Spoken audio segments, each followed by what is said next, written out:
네, 이 새벽에는 나팔을 불라는 제목으로 우리 말씀을 나누도록 하겠습니다.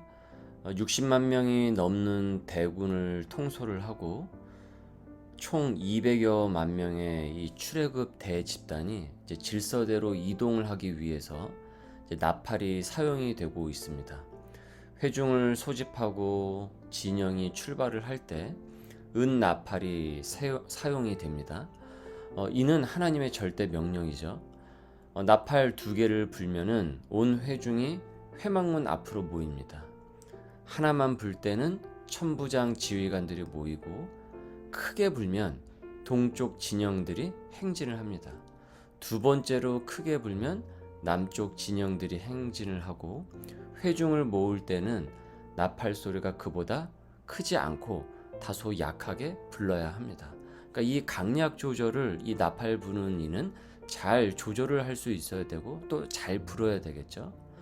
그러니까 이 회중과 군대들은 또 이 들리는 이 나팔 소리에 울려 퍼지는 이 나팔 소리에 귀를 항시 경청을 해야 되겠죠. 경청을 하지 않고 딴짓을 하고 산만하거나 졸거나 하면은 그 나팔 소리를 제대로 듣고 반응을 하지 못합니다. 나팔은 하나님의 절대 명령을 상징한다고 했습니다. 온 회중은 귀를 쫑긋 세워야 합니다. 그래야 집중해서 잘 듣고 그 신호에 따라서 우왕좌왕하지 않고 질서대로 움직일 수가 있어요. 지난 주일에도 우린 경청이라는 이 주제로 말씀을 상고를 했습니다. 평소 일상에서 하나님의 말씀에 관심을 갖고 경청을 했던 사도 바울과 그리고 옥감장수 루디아가 만났어요. 거기에서 이 복음의 불꽃이 일어났고 빌립보 교회가 시작이 되었습니다. 빌립보 교회는 유럽 선교의 시작점이 되죠. 그들이 평소 말씀의 귀를 경청하는 사람들이었기 때문에 하나님께서는 그들을 만나게 하셔서 당신의 사명을 진행을 시키셨습니다. 일상에서 있던 그 만남을 특별한 만남으로 바꿔 가셨어요. 시냇가에서 우연찮게 만날 수 있는 그 만남을 특별한 만남으로, 그리고 유럽의 사역을 출발하도록 그 둘을 통해서 하나님의 사명을 진행을 시키셨다라는 겁니다. 만일 그들이 말씀에 평소 경청하지 않는 사람들이었다고 한다면 그들은 만나지 못했을 것이고, 설사 어떻게 만난다고 하더라도 그들은 하나님의 말씀에 반응을 하지 못하고 하나님의 사명을 함께 협력하여서 진행하지 못했을 것입니다. 그러면 루디아의 가족이 세례를 받는 일도 없었을 것이고 빌립보 교회의 시작도 없었겠죠. 유럽의 선교의 그 역사도 없었을 것이에요. 평소 일상에서 말씀의 귀를 기울이는 생활이 되어질 때 우리는 하나님께서 나팔 소리에 실어서 보내시는 그 주님의 그 메시지를 깨닫고 그에 맞게 반응을 하는 그 백성이 될 수가 있습니다. 이렇듯 말씀에 우리가 귀를 잘 열고 들으면은 나팔 소리의 높낮이 2번 불었는지 1번 불었는지에 따라서 자신의 순서와 그 위치를 알 수가 있습니다. 그러면 말씀대로 움직이게 되는 거예요. 즉 하나님의 인도하심을 받게 되는 것이죠. 여러분 어떻습니까? 나는 평시에 말씀의 나팔에 귀를 잘 기울이는 사람입니까? 산만하지 않고 집중을 잘 합니까? 그래서 그 신호를 깨닫고 말씀에 잘 경청을 하면서 반응을 합니까? 한편 하나님께서는 회중을 움직이는 나팔을 제사장들이 불게 하십니다. 그러니까 아무나 불어라가 아니었습니다.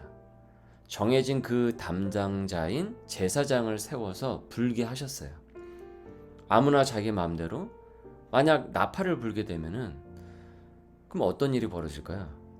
지금 이 대집단은 지옥이 되는 것입니다. 엉망진창이 되고 무질서해지게 되는 거예요. 그렇게 나팔을 정확하고도 잘 불 수 있는 사람이 해야 되겠죠. 높낮이를 잘 크게 부를 수 있고 작게도 부를 수 있고 그 순서가 어떻게 되는지 그걸 잘 파악하고 있는 사람이 불어야 돼요. 그는 나팔 부는 연습을 충분히 해야만 하고 그 나팔의 세밀한 것까지도 할 줄 알아야 됩니다. 불 때. 그러니까 그의 나팔 소리 하나에 그 공동체의 질서와 무질서, 혼란이 가늠되기 때문이죠. 하나님께서 공동체에 영적 지도자를 세우신 것도 여러분 마찬가지입니다.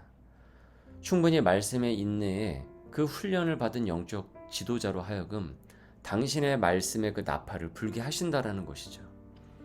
그 지도자의 역할은 나팔을 잘 부는 것이고 회중은 그 나팔을 잘 경청을 하여서 하나님의 말씀대로 반응하는 겁니다. 그러면은 그 공동체는 말씀대로 가는 공동체가 되는 거예요.